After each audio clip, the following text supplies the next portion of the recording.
Hi everybody and welcome to Scuba Diver magazine. I'm Mark and I've been teaching people how to scuba dive for well over 10 years now. So you'll probably recognise me from the Simply Scuba channel and even my own channel Safe Diving. For this video series I'm going to be going back to the basics of scuba diving so that if you're just starting out or even if you're just feeling a little bit rusty, you can dive back in fresh in the knowledge in the scuba diving basics.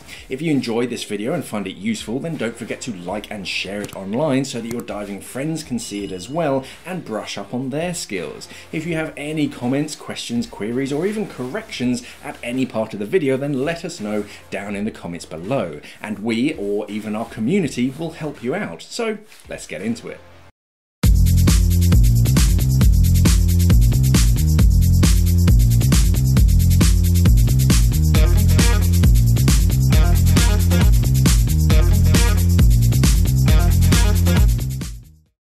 In the current climate with communicable infections everywhere, guidelines and recommendations for cleaning and storing your scuba diving regulators have been updated to help reduce the spread of any infections.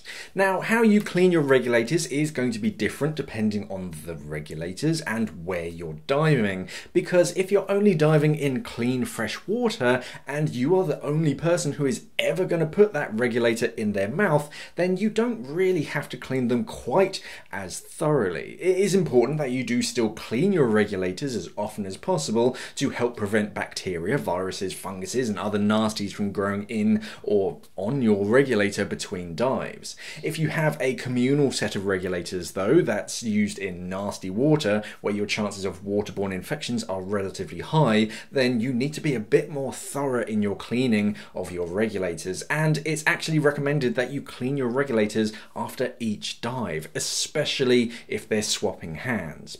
So most of the methodology today is going to be much the same for each of these instances, but the cleaning agents will be slightly different. So I'm going to go through the methodology first and then break down the recommended cleaning agents based on where you're diving and any differences to kind of save your time and just so that I'm not repeating myself quite as much. Now, before we continue, I have to put in one of these statements, I'm afraid.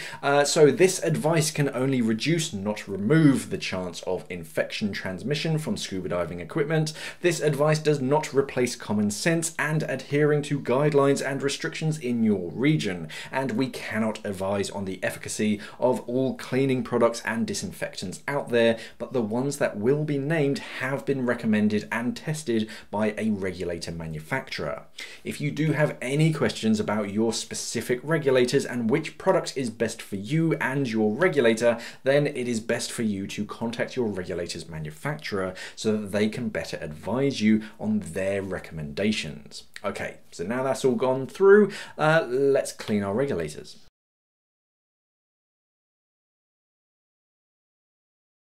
So the first cleaning procedure is for diving in low risk conditions. So that is using your own regulators that you don't share with anybody else in clean water which contains minimal contaminants.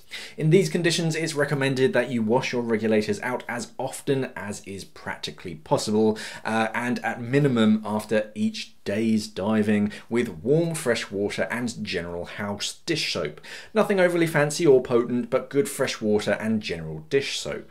Personally, I like to have my regulators pressurized during this stage, so I fit my regulators to a small cylinder and pressurize them whilst I'm cleaning them. The reason for that is so that water doesn't make its way into the hoses or the first stage.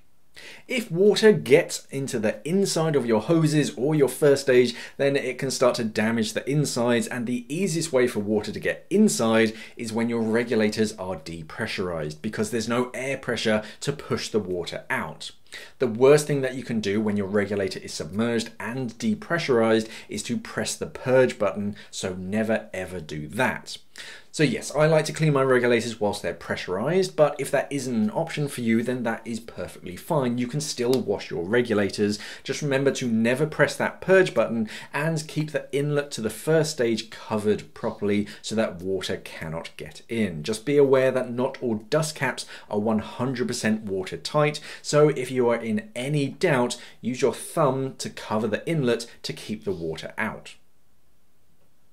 Flush out the inside of your second stage in both an upright and downward facing position to make sure that you're flushing out any nasties that may have made their way into your second stage. Some divers have found anything from silt and algae to actual living crabs stowing away inside of their second stages, so it's best to clean them out thoroughly. Make sure that all of the water going into the mouthpiece, basically at least some of it, is coming out of the exhaust valve out of the bottom. That way you can be sure that the exhaust mushroom isn't sticking and is nice and clean of debris. Continue washing down your regulators, down the hoses, paying particular attention underneath hose protectors, because that's where contaminants like salt crystals can start to build up. So do your best to pull them back and clean underneath those.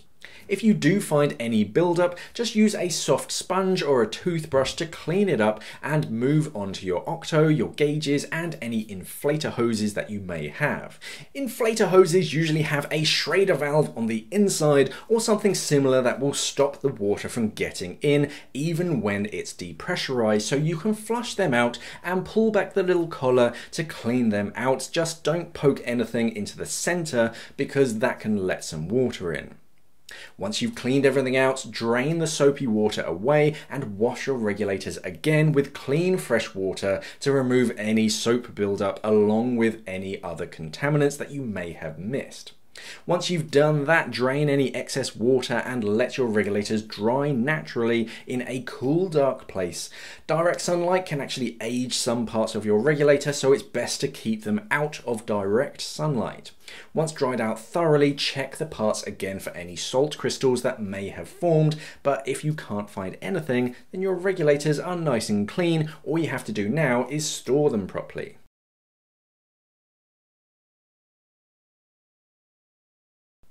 Okay, so to store your regulators, it is best done in a cool, dark place and with your hoses as straight as possible. It's not the end of the world if you have to coil them up, that's fine, but the tighter you coil them, the more stress that you put on the hoses, which can cause them to split over time if they're left like that for long periods. So as loose as possible is best. By all means, keep them in their regulator bag. It is a good padded place for them to stay safe. Just make sure that their air can circulate around them, just so that they stay nice and dry. To help reduce wear on the sealing seats of the second stage, I like to dial out the breathing resistance knob as far as possible because this will lessen the tension on the spring inside of your second stage. If your regulator has a storage mode on it, as some regulators do, be sure to activate this because this will usually depress the purge button slightly whilst it's in storage, which opens the valve ever so slightly so the sealing surface doesn't bed in. Because it's a relatively soft seal, if there's too much force pushing on it for a long period of time, it beds in and your second stage can leak as air can slip through a small gap created, and you need to service your regulators again. So do what you can to alleviate the force on that seat, but don't fiddle around on the inside of your regulator. That is a big no-no.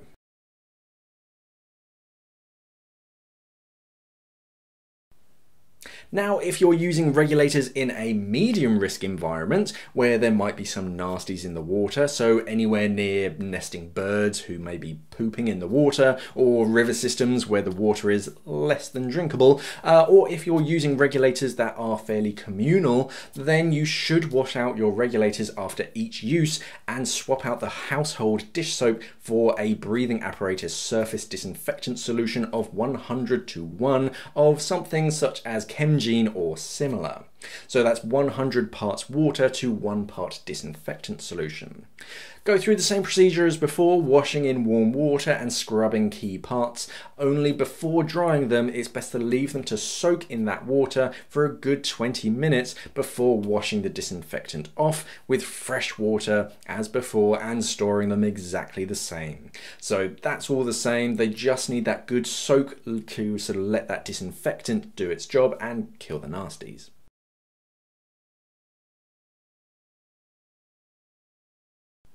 If you're diving in really nasty waters and you have a relatively high risk of infection transmission, then do the same as before. After every dive, a warm water scrub and a 20-minute soak. Only this time you're going to be doubling the concentration to 50:1, so it's really going to have some plenty of time to kill as many nasties as possible.